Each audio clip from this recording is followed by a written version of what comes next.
बिस्मिल्लाहिर्रहमानिर्रहीम। अस्सलाम वालेकुम मेरे मोअज़्ज़ज़ दोस्तों, बुज़ुर्गों, सबसे पहले आप लोगों को ईद मुबारक। आज का जो हमारा मेन टॉपिक है वो ये है कि हम यूबीआई में जब अपना पेंशन केस अप्लाई कर देते हैं तो हमारा पेंशन केस रिजेक्ट हो जाता है और हमें मालूम भी नहीं पड़ता कि हमारा पेंशन केस रिजेक्ट हो गया हुआ है। और उसके बाद हम फिर कोई वकील ढूंढ रहे होते हैं या लोगों से मशवरे कर रहे होते हैं कि हमें क्या किया जाए। किसी को कहते हैं कुछ हमसे पैसे ले दे के हमारा पेंशन केस कर दे, जो कि सारे गलत प्रोसीजर्स हैं। लेकिन हम एज अ पाकिस्तानी हमारे बहुत से बुजुर्ग लोग इस चीज़ को फॉलो कर रहे होते हैं। आज की वीडियो जो मैं बनाने जा रहा हूँ उसमें मैं आपको यही आगाही देने जा रहा हूँ कि अगर बिलफर्ज आपका ईओबीआई में पेंशन केस रिजेक्ट हो जाता है तो आपको क्या करना चाहिए। पेंशन केस रिजेक्ट होने की दो तीन वजूहत ही होती हैं। एक ये होता है कि आपकी सर्विस रिकॉर्ड आप जहाँ पे काम करते रहे हैं वो लोग प्रोवाइड नहीं कर रहे। वो क्यों प्रोवाइड नहीं कर रहे, उसकी भी एक वजह होती है कि बाज़ औक़ात ऐसे होता है कि एक इदारा जहाँ पे 100 वर्कर्स हैं वो पेमेंट्स तो 50 बंदों की करा रहा है, बाकी 50 की नहीं करवा रहा, लेकिन कार्ड उसने 100 के 100 मुख्तलिफ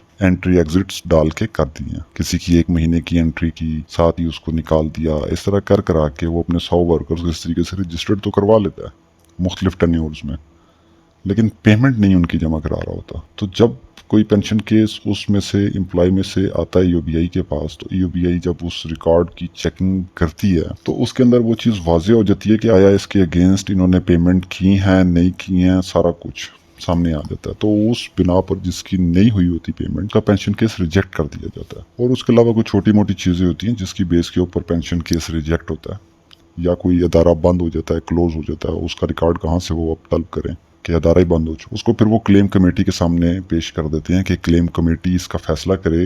जो भी पेंशनर है वो उस अदारे में नौकरी के अपने एविडेंस देगा। तो जब वो एविडेंस देगा तो उसकी बिना पर वो फैसला करेंगे कि आया इस बंदे को पेंशन मिलनी चाहिए या नहीं मिलनी। और अगर वहां से भी आपका क्लेम कमेटी भी बिलफर्ज आपका पेंशन केस रिजेक्ट कर देती तो एट दी एंड हम वही स्टेज पे पहुंच गए कि किसी भी सूरत में हमारा पेंशन केस रिजेक्ट हो जाए तो हमें क्या करना चाहिए। पेंशन केस रिजेक्ट हो जाए, आपको वकील करने की कोई जरूरत नहीं है। सिर्फ एक सादे कागज के ऊपर आपने दरखास्त देनी होती है एडजुडिकेटिंग अथॉरिटी में। यूबीआई की 3 एडजुडिकेटिंग अथॉरिटीज हैं, एक कराची, एक लाहौर और एक इस्लामाबाद। आप किसी के नाम पे भी जिस मुतल्लिका एजुकेटिंग अथॉरिटी के अंडर आपका वो शहर आ रहा है, आप वहाँ पे केस कर दायर कर सकते हैं। सिर्फ एक सिंपल सादे दरखास्त के ऊपर अपने वो रिजेक्शन लेटर के कॉपी साथ लगा कर, ना हो तो दफ्तर से आपकी फाइल में से वो कॉपी आपको करके दे देंगे यूबीआई वाले, वो लगा के आप अथॉरिटी के अंदर अपील कर देते हैं। जज साहब आपको बुलाते हैं, आपकी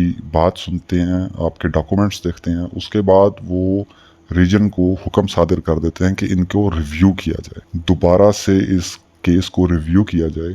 उस रिव्यू में ऐसे होता है बाज़ुकात कि आपका रिकॉर्ड वगैरह किसी भी तरीके से जो जज साहब के ऑर्डर्स के मुताबिक होता है उस हिसाब से वो क्लियर कर देते हैं। 70% केसेस जो रिजेक्टेड होते हैं वो एजुकेटिंग अथॉरिटीज़ के अंदर आके क्लियर हो जाते हैं। जो उस ऑर्डर के बावजूद वो ना केस हो, उसके कोई टेक्निकल मसाइल होते हैं। अब उन मसाइल को हल करने के लिए आप लोग वकील कर लेते हैं, वफाकी मोतसिब जाने के लिए या हाई कोर्ट वगैरह में पटिशन करने के लिए या पीएम पोर्टल के ऊपर कंप्लेन करने के लिए। वैसे एक चीज़ आपको बताता चलूँ कि जो पीएम पोर्टल की कंप्लेन है वो बहुत इफेक्टिव कंप्लेन। आपको सबसे पहले अपनी पेंशन के लिए अगर कंप्लेन करनी चाहिए तो पीएम पोर्टल यूज़ करना चाहिए, जो कि शायद इमरान खान साहब ने मुतारिफ कराया था और एक बड़ी शानदार चीज़ है वो। दूसरा, वफाकी मोतसिब में भी जाने के लिए आप वकील करते हैं या हाई कोर्ट में जाने के लिए भी, तो आपको वकील की वहाँ भी ज़रूरत नहीं पड़ेगी। बजाय इसके हाई कोर्ट या आप वफाकी मोतसिब में ईओबीआई आपको दूसरी दफ़ा भी चांस देता है कि आप 33 के बाद 35 में चेयरमैन को भी अपील कर सकते हैं। चेयरमैन को आप अपील करेंगे, चेयरमैन खुद आपके केस की सुनवाई करेगा और पॉसिबिलिटीज़ होती हैं कि उस सुनवाई के बाद या उस रिकॉर्ड्स देखने के बाद आपका केस सेटल डाउन हो जाता है और आपके कोई चार्जेस नहीं लगते, कोई फीसेस नहीं लगती। तो बग़ैर किसी पैसे के लगे आपका थोड़ी सी दिक्कत तो आपको इन चीज़ों में ज़रूर आती है, लेकिन बहरहाल आपका केस हल हो जाता। मेरी एक पिछले दिनों एक वकील साहब से बात हो रही थी, नाम लेना नहीं चाहूँगा, अच्छा नहीं लगता, मुनासिब बात नहीं है।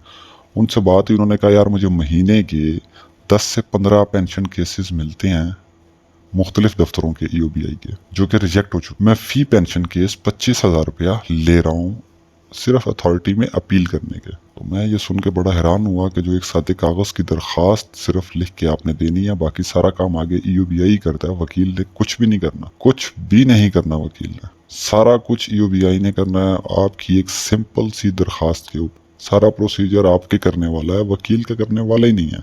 लेकिन वो बात है कि हम लोग उस चीज़ से आगाह नहीं होते, तो हम वकील कर लेते हैं कि शायद कोई कानूनी मसाइल हैं जो वकील लड़ेगा और हम केस जीत जाएंगे। तो ऐसी नोयत की कोई चीज़ नहीं होती। जो भी कानूनी नुक्ते नज़र होते हैं ना, वो जज साहब जब केस सुनते हैं तो वो सबसे पहले सामने रखते हैं, और एक रजिस्ट्रार साहब भी साथ बैठे होते हैं जो कि मुकम्मल गाइडलाइन दे रहे होते हैं। तो उसमें वकील साहब का कोई किरदार नहीं रह जाता। ईयूबीआई का रेगुलेशन कोई आईने पाकिस्तान की तरह बहुत बड़ा नहीं है, छोटा सा एक रेगुलेशन है। तो इस वजह से इसमें वकील वगैरह की ज़रूरत नहीं है। अगर बिल फर्ज आपका पेंशन केस रिजेक्ट भी हो जाता है या कुछ हो जाता है तो आप खुद कर सकते हैं। मैं इसके बाद की नेक्स्ट वीडियो बनाने जा रहा हूँ जिसमें मैं रिजेक्शन का तमाम प्रोसीजर आपको वीडियो में करके दिखाऊंगा। अस्सलाम वालेकुम।